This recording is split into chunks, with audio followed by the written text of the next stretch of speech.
읽을 때에는 그 본문이 직접적으로 말하고 있는 내용에 집중하게 됩니다. 오늘 본문인 로마서 13장 1절에서 7절 역시 마찬가지입니다.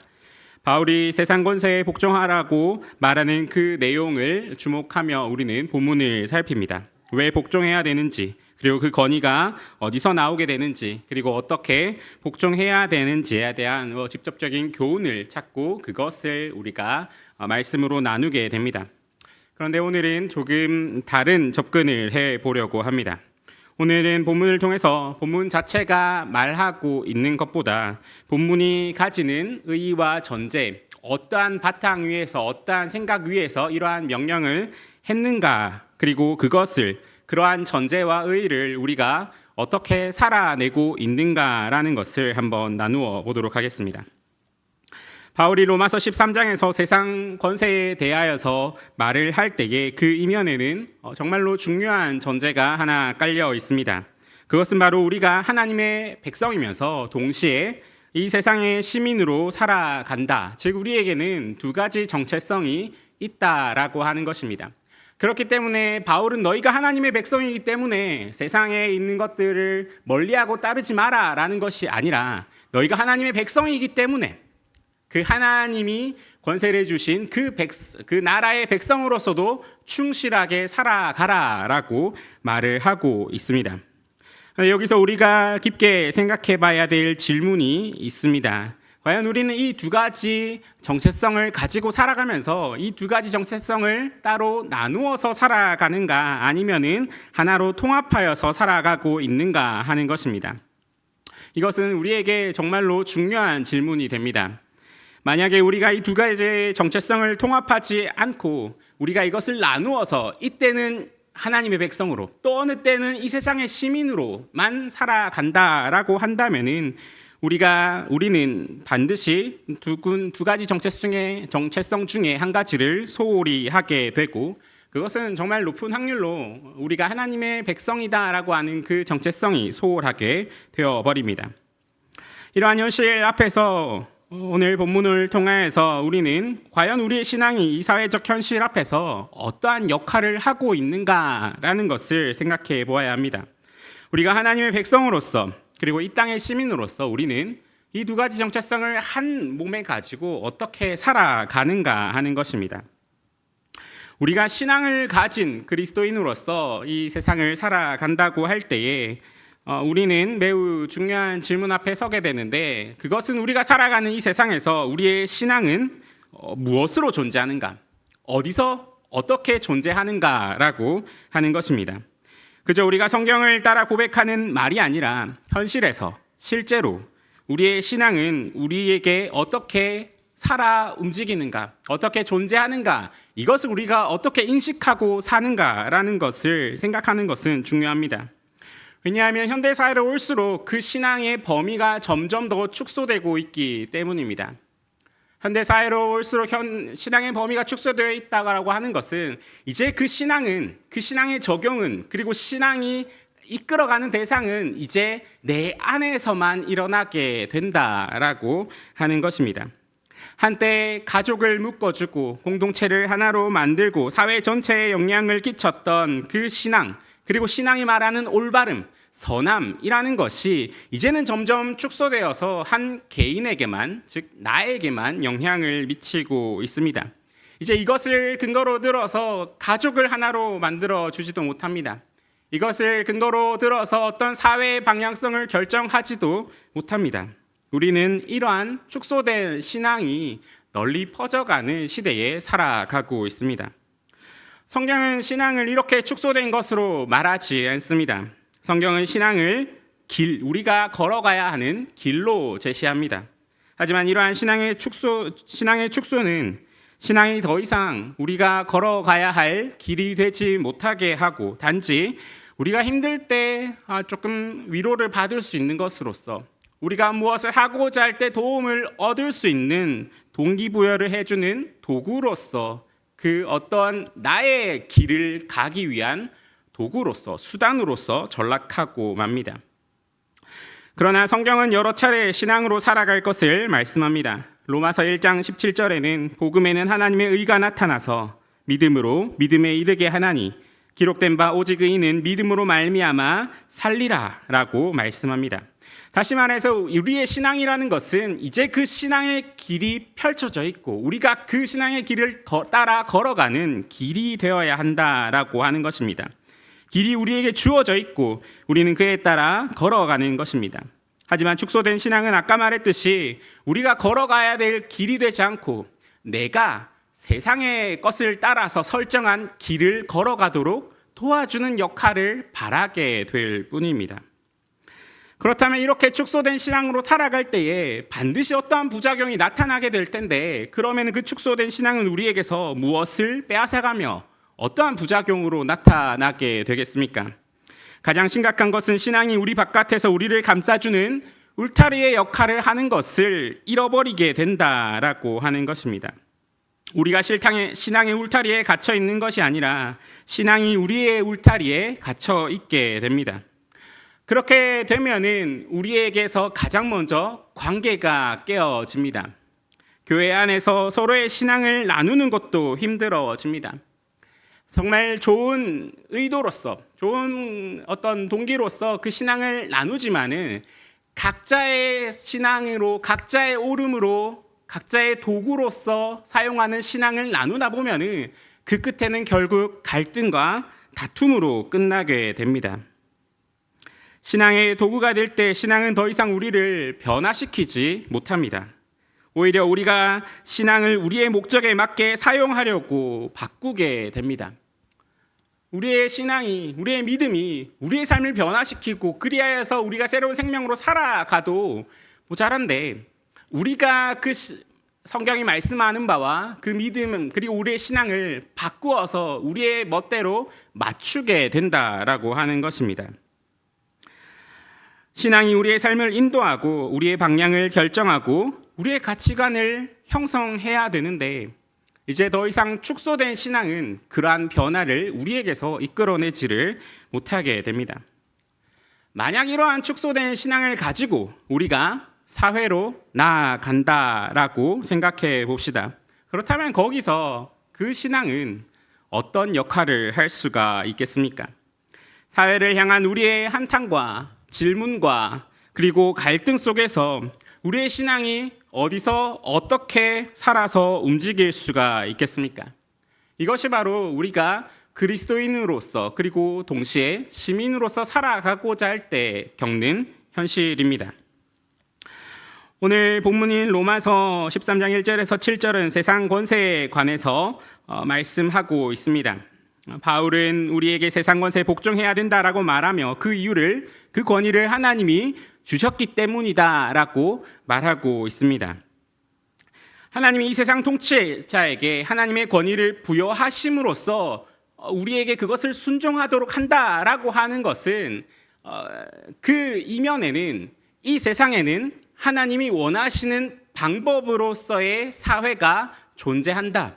그리고 그 사회 속에서 우리를 살아가게 하셨다라는 것이 포함되어 있습니다. 그 사명을 위해서 국가 혹은 정부가 존재한다라고 하는 것을 의미합니다. 그렇다면 이제 우리가 고민해야 되는 것은 이제 그러면 이 땅의 시민으로서 우리가 충실하게 살아간다라고 하는 것은 어떠한 것인가라고 하는 것입니다. 이 땅의 시민으로서 우리가 이 세상에 충실한다라고 할 때 거기에는 신앙적인 요소가 들어가 있어야 합니다. 그리고 이 땅의 논리와 가치와 방향성을 그대로 따라가는 것이 아니라 하나님께서 이 사회를 통하여서 우리에게 어떻게 이 사회를 만들어가라 하셨는가, 이 사회를 통하여서 우리에게 무엇을 주시는가 하는 생각이, 그 방향이 있어야 합니다. 그렇다면 그 방향이 무엇입니까? 3절에서 4절입니다. 다스리는 자들은 선한 일에 대하여 두려움이 되지 않고 악한 일에 대하여 되나니 내가 권세를 두려워하지 아니하려느냐. 선을 행하라. 그리하면 그에게 칭찬을 받으리라. 그는 하나님의 사역자가 되어 내게 선을 베푸는 자니라. 그러나 내가 악을 행하거든 두려워하라.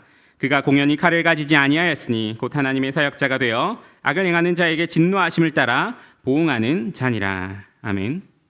이 말씀은 우리에게 이 사회가 우리의 삶을 어떻게 이끌어가는 방향성이 되어야 한다라고 하는 것을 보여줍니다.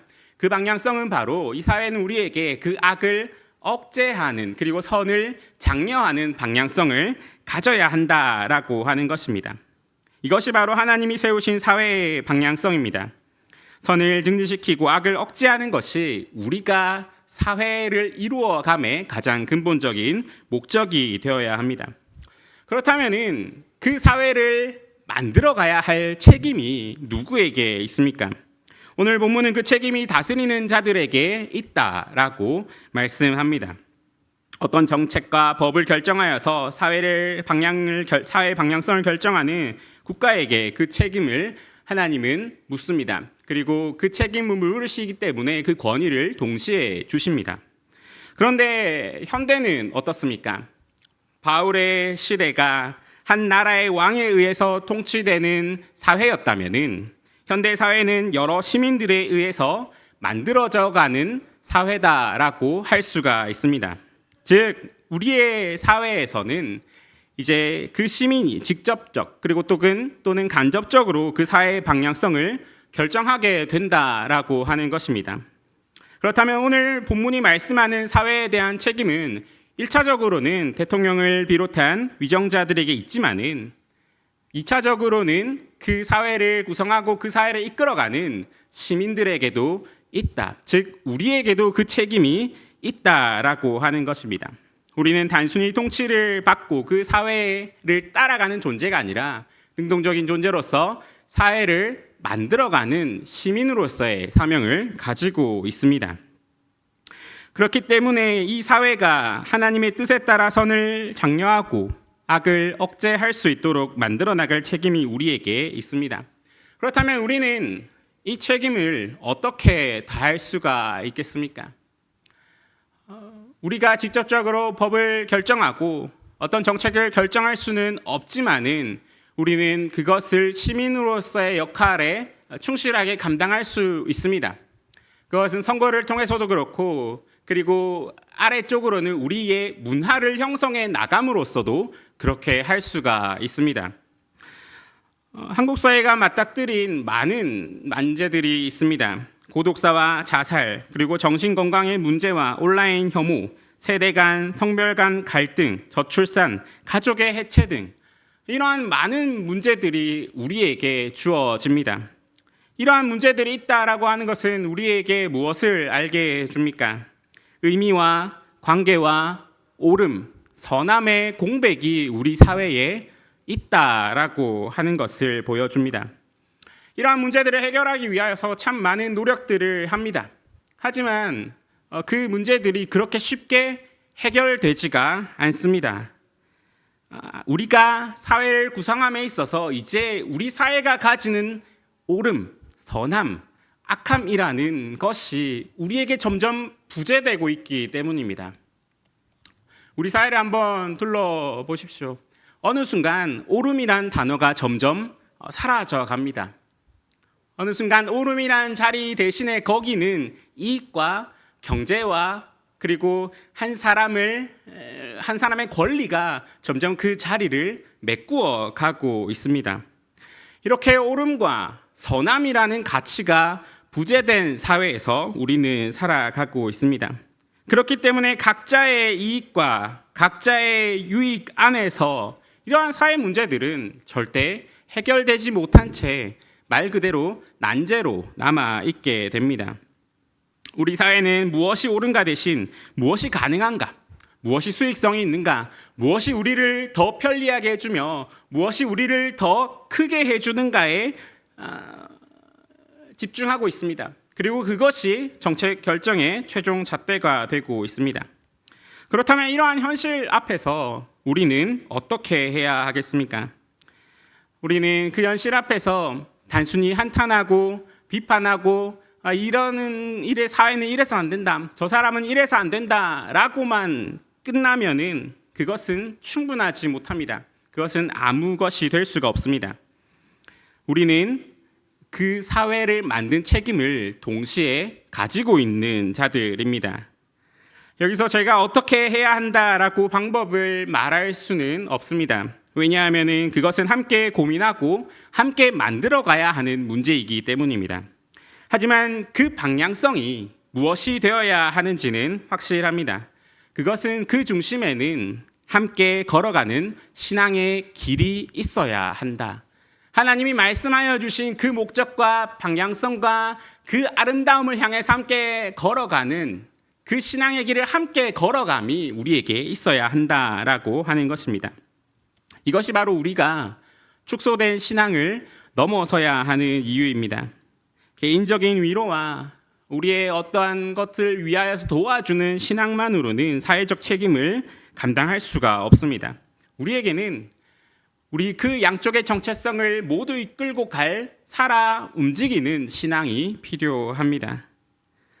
이러한 신앙은 우리로 하여금 사회의 문제들을 하나님의 관점으로 바라보게 합니다.